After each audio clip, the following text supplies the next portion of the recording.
welcome to the NewsX Sunday Guardian Roundtable.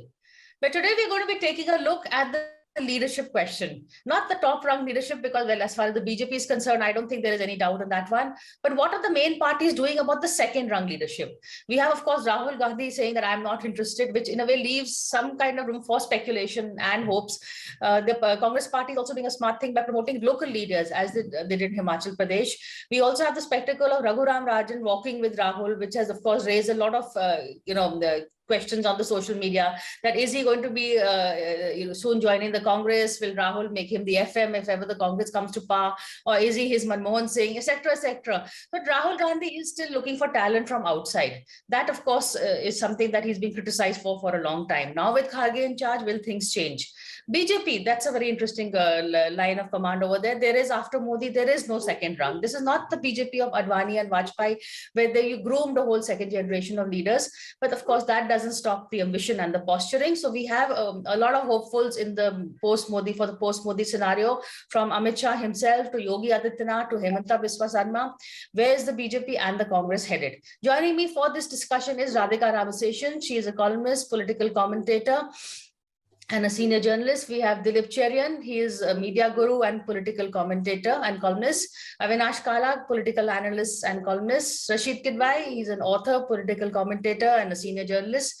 So Rashid, what is happening first in the Congress? We've seen Rahul Gandhi saying I'm there and not there as usual, but we are seeing people. So Priya, I think all politicians are a bundle of contradictions, and Rahul Gandhi is not an exception.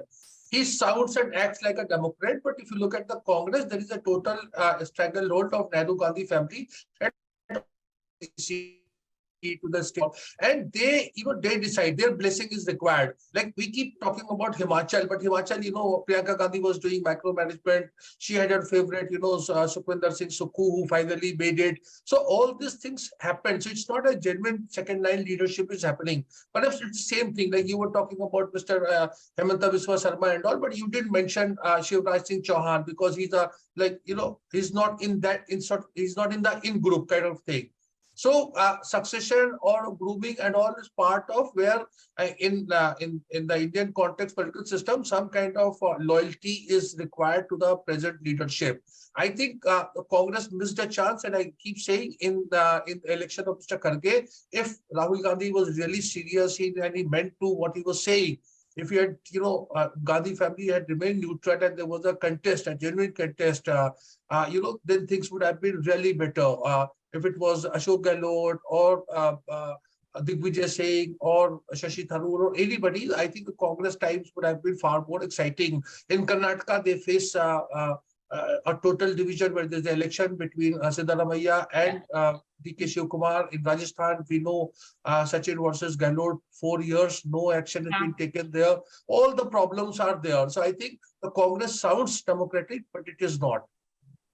Fair enough. Radhika, your take on what the BJP is doing first, and then we'll, Yeah, you were absolutely right. The Vajpayee Advani era, of course, the dynamics, the metrics were entirely different. And Advani was a talent hunter.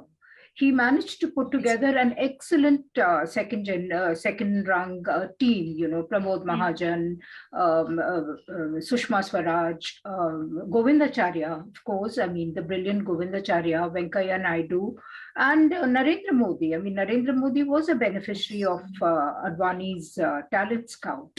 But again,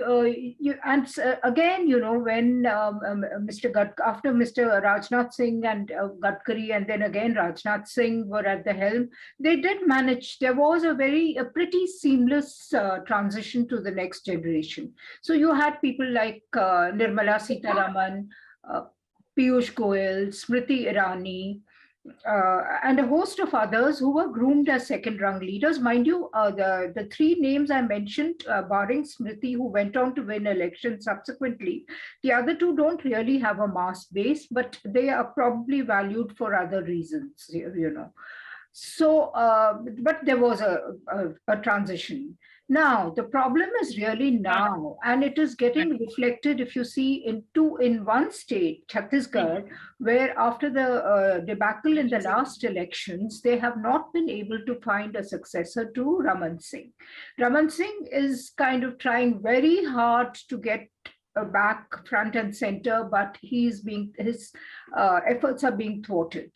And you're going to see the same thing in replaying in Himachal Pradesh after the rout. So as long as the BJP wins elections, there is no question there is. But they are not necessarily second-rung leaders, because now with Mr. Modi overshadowing everything and being the front face for every election at every level, including civic elections, the whole process of nurturing second-rung, third-rung leadership has almost come to a standstill. And Rajasthan is another great example. I mean, we keep talking about Ashok Gehlot. Both the parties. But look at the BJP.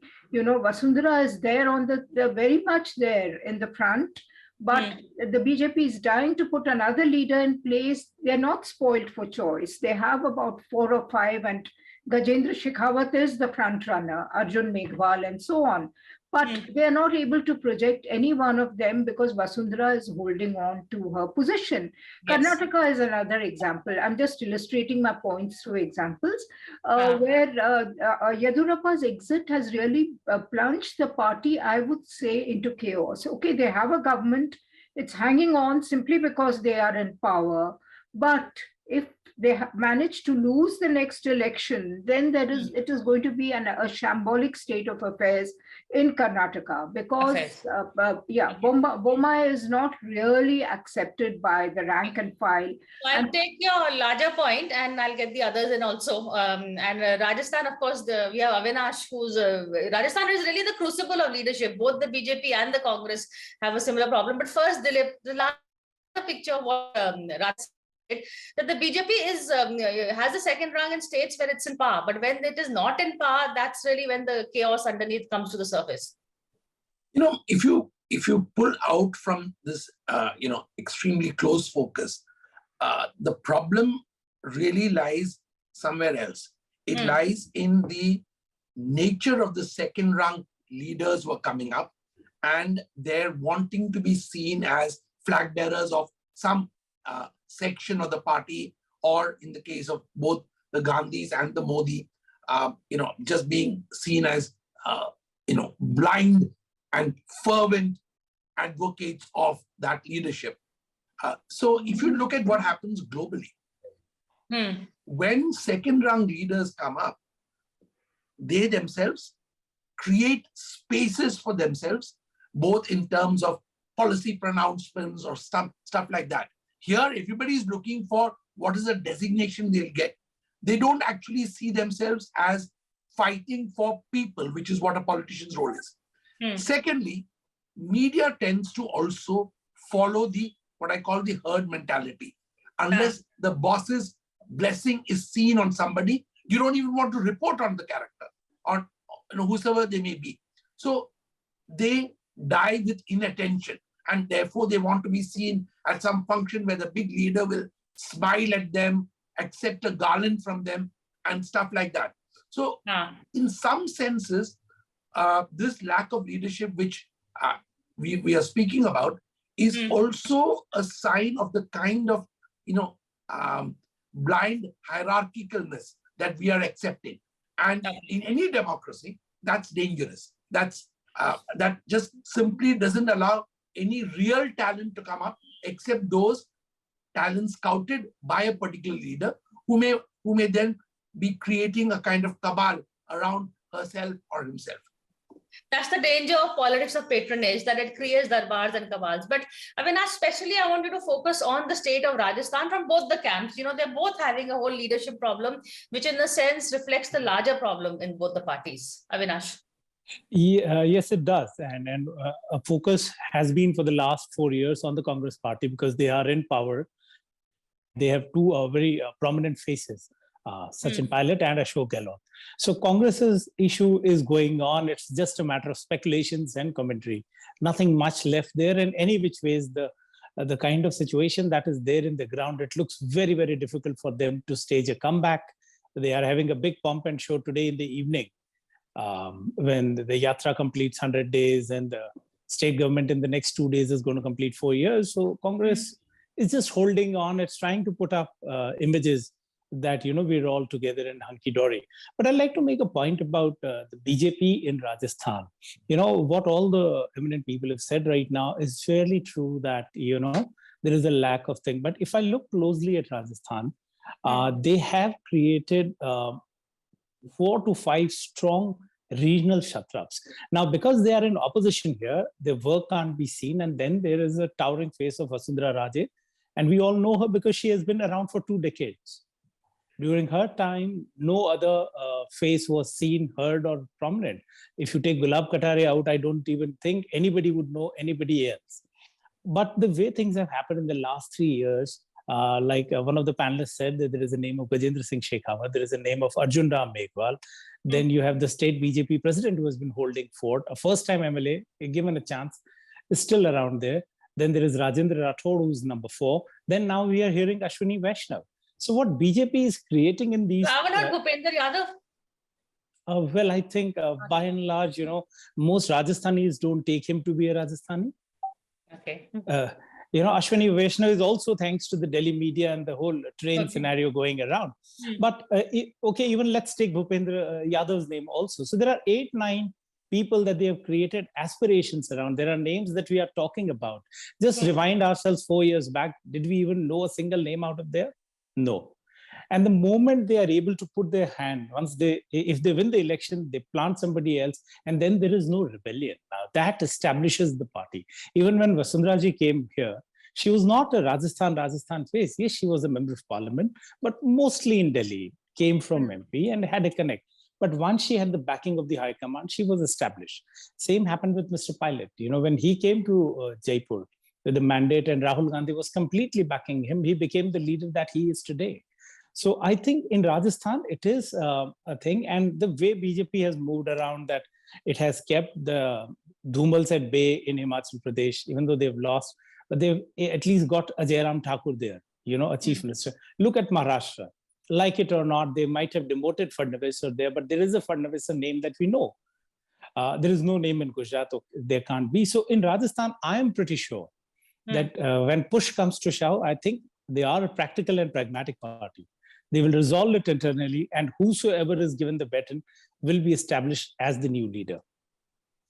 So I don't think so. And you look at it, they do activities, the new people, they fail, but they are carpet bombing it with so many different things that you just don't keep focus on one. So every leader is being pushed into, groomed into, and whatnot. And one more thing about Rajasthan BJP, I'll tell you, while there might be fights on the upper part that we see on the surface, but internally, the way their organization works, the way they are putting their blocks and units and things, that work carries on. Everybody is adjusted here or there. So if you look at their state executive, you will have people of the Vasundhara camp, you will have people of Gajendra camp, you will have people of Punia camp and Meghwal camp. So all are given space. And in the end, they manage it out. So this is the point, Rashid. Sorry, And if you look at the Congress party, they are 1 year away from the elections. They don't even have all the district presidents in place. Clear. Yeah, Sorry, so I think, Priya, you see, that is what I'm saying, that when we talk about leadership model, and that's where there is a lot of, Rahul model doesn't look work. He has there is a Hindi saying, apna rakh paraya chak. So he always has an extraordinary kind of interest in, people who are from outside. There was this, Nandan Nilekani, there was a talk about him coming in Congress, and I think he served a term also. And then, of course, now Raghuraj Rajan. The problem with these professionals are that not everyone can be Dr. Manmohan Singh. Dr. Manmohan Singh is one of his kind. So he came and he was groomed in such a way, and he had a lot of exposure from, Charan Singh's time to Chandrasekhar's time to, not so good relationship with Rajiv Gandhi. So I'm saying it will package. Rahul Gandhi always fancies outsiders, all those Madhusudan Mistry, Mohan Gopal, Mohan Prakash, many of them, all kind of Mohans came from outside and they were given a lot of prominence and it didn't work. And retention. That is most important. Yeah, Mahua Moitra was Rahul Gandhi's find. We know that, how good is she. but somehow he could not retain. Look at all his friends who are all this kind of various dynasts and all. Half of them have gone away, and they all privately blame Rahul Gandhi for this. So I think when we talk about leadership, it's not that I'm not just saying Mr. Modi is very good at it. I think Sanjay Gandhi was very good at it. You look at the backbone of Congress today. I don't want to just waste time by giving names. Everyone knows it's all Team Sanjay Gandhi. So Rahul Gandhi is when it comes to interpersonal communication, when it comes to interpersonal relations, I think as a leader, he lacks a lot of these qualities. No, I agree with that. In fact, I want to take a break and come back and take a point from what Avinash said. Compare the BJP, where there are a whole lot of aspirants, but each one has been accommodated with Punya's people, Vasu's people, etc. Because at the end of the day, there is a high command in control that is taking the decisions. While in the Congress, this is not happening. Sachin is left, his men are left out in the cold because Gehlot is in command. There is no high command. They tried and they failed really to put some order in Rajasthan. So is this, what does it say about both the parties? After a quick break.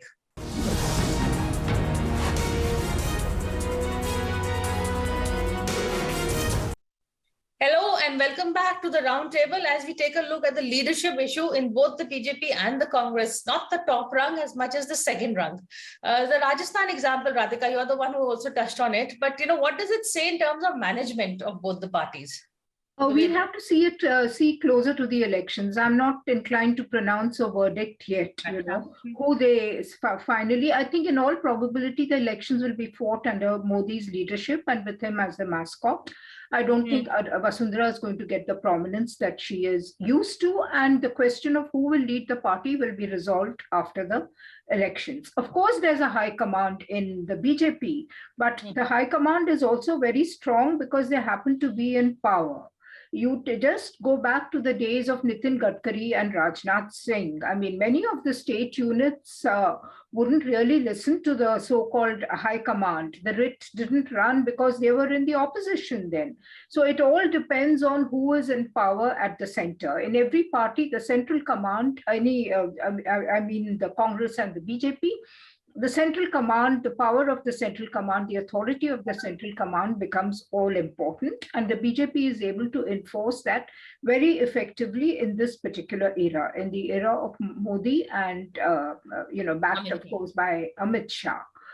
So now you have to watch Himachal very closely. Small as the state is, Jairam Thakur will probably be one of those who will be blamed, although nobody is taking his name so far.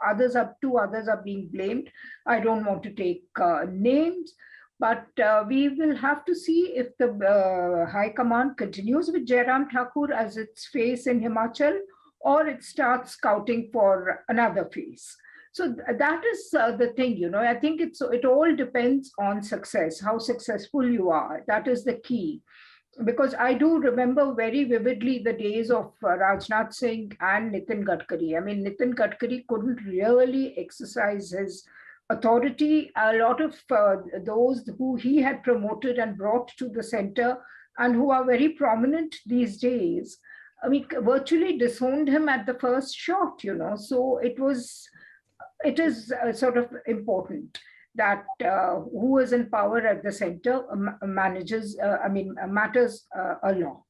And as long as Modi continues to call the shots, he's going to be the person. I mean, there is, and even if you take a regional leader, you just take the example of Gujarat. Bhupendra Patel, it is believed that he brought a semblance of order to the Gujarat unit after Vijay Rupani's exit and before him Anandiben Patel. But the elections were obviously not fought under his leadership. He was seen as a serious person, as a stolid kind of leader, but that was about it. It was obviously fought under somebody else's leadership, under somebody else's name. So the whole question of nurturing a second-rung leadership is not very germane to the BJP at this point, but that might really tell on the fortunes of the party, say, in another 10 years or so. And people in Gujarat did talk to me about that it's all very well to have an overpowering leader at the top and he's delivering votes for us. It is very important. But 10 years hence, what is going to happen if we do not nurture regional leaders? And Modi himself was the product of, of regional leadership. Yes, definitely. I mean, he was nurtured as a regional leader. Yeah. So that, I think, one has to, I mean, I think from a long-term point of view, there is some worry, there is some consternation within the BJP. In fact, taking a further Radhika's point a bit further, the states where the BJP has won really are states where there have been a Yogi or a Hemanta, a strong leader, except Gujarat, which is of course identified very closely with Modi himself. The states, Haryana was a very close call. They had to actually do a tie-up to get this. So where there is, there are no strong leaders, the party is suffering. It's not made a dent in Bihar. Maharashtra is a very good example where they didn't have their own strong leader. So it is that what Radhika said, that the worry that it may happen later is already happening, the damage of that. On the back of that, please see what is currently happening to Yogi. His trips to London and America have been cancelled. He's been given a dressing down for speaking about the UP model in Gujarat. And he's in a, I think that even regional satraps are recognizing that they have to bow to the, what I call the hierarchiness of what's going on. So you have to take into account what's going on with some of these so-called leaders who are emerging. They are leading, maybe, but only given that they are acceptable and are towing the current line. Also, don't forget that people like Fadnavis, etc., who are considered the second line that Modi is nurturing, there are going to be pulls and pressures as to how nurtured they will be. And, speaking of delivery, I think that, you can't have a chief minister who's delivered as much as Yogi has in his state. But yet there are now signs that all is not well there. Okay. Avinash, to take up from this whole, you began by saying the BJP does try to balance all the leadership aspirations. What will happen, supposing if Basu rebels? Can she rebel, or if she's not given a due, if she's not the face or the mascot, as Radhika said? No, I don't see a rebellion coming forward. And Priya, I spoke mostly about my own state, and I don't see a rebellion here, because if you look at it, the history suggests that any leader who is broken away from the BJP hasn't been able to garner a space for himself or herself. Even bigger names, Kalyan Singh, Uma Bharti, you take a name, Yashwant Sinha, they all moved out, but where are they? And I think politicians know it better than we people who speculate and do it, because it's their own stakes who are there. I think the way one looks at Vasundhara Raje's movements or camp, she is showing her presence, but she's nowhere defying the party line. She's staying well within the limits. On and off, she does something that says, no, I'm still around and I'm relevant. And the basic, so I don't see it happening. I think she has also got it that the next election will be fought under Modi's name. And see, one more thing which is very crucial here is that the defeat margin of the BJP is never humongous. Right now, also, there are 73 of them in the House. Last time, there were 76. So they're always in a striking distance. And we've been talking, a lot has been said about Himachal's 0.9% difference. In Rajasthan, it is 0.5%. A little over 1,25,000 votes here and there. And that's the difference. So in a state like ours, where every 5 years the government changes, and the governments have fallen down from 163 to 73, 156 to 56. So I think BJP is in a comfortable position right now. And looking at the infighting of the Congress party, the challenge for them is not that daunting. Yes, there are infights within them, but that is perfectly all right. I see it as each Kshatrap within the state giving his or her best to make sure that their heads are counted in the final go. So I don't see a rebellion in Rajasthan for sure. Okay, I don't want to restrict you only to Rajasthan, so I'm going to take off, Avinash, one more question for you from what, Rashid said, that the Congress is, Rahul Gandhi is known to have outsiders around him more than, his own party people. What about the BJP, especially with reference to Madhya Pradesh? There is Scindia, who's an outsider, but he's it's a Congress-Yukt BJP. Big favorite of Amit Shah. And, it's a Congress-Yukt BJP. It's a Congress Youth BJP, okay.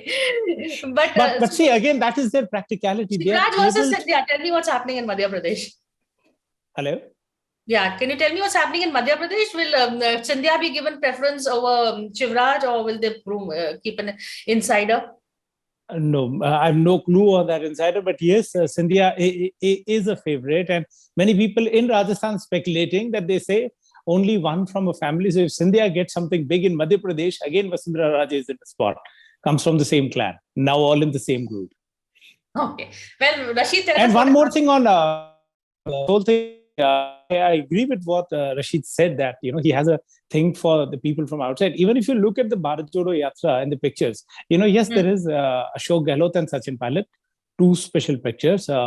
How many of us have seen the state president walking absolutely close to Rahul Gandhi? Does anybody outside recognize the state president here? Which are the prominent ministers here? Everybody has been showed and pushed out. It's just these Mr. Raghuram Rajan the other day, or Aruna Roys of the world, who have got the prominence in the thing. So I also walked for a day along with him in the yatra, and what I could see was, I figured it out, that is it Bharat Jodo or Rahul Gandhi ko Bharat se jodo? They're two different things. Nice name to have. Yeah, because what they're doing is, you got to follow a protocol on an order, such massive security that he walks with. You can't even come closer to it. So people who are screened, trained, this and that, get a chance to go and see him.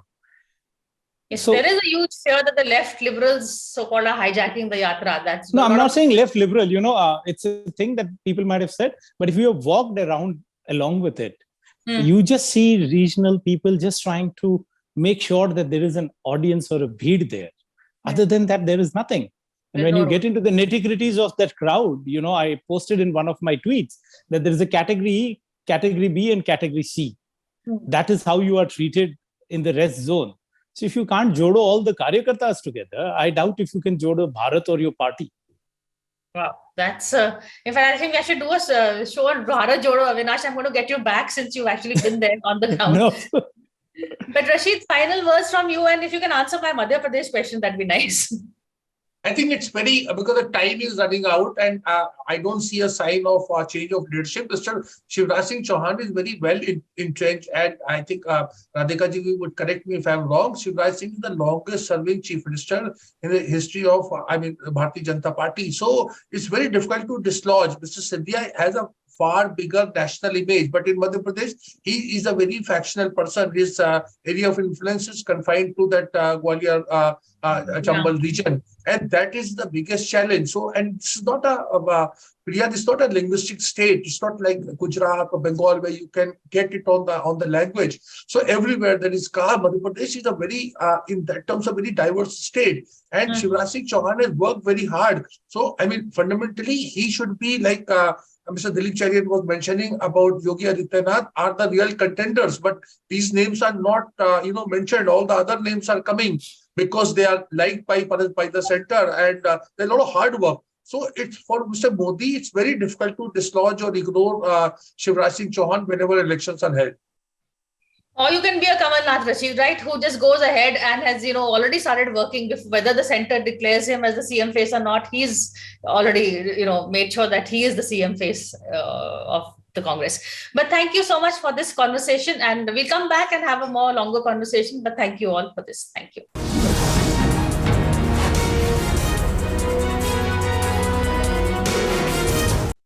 For more such videos, subscribe to the NewsX YouTube channel, hit the bell icon.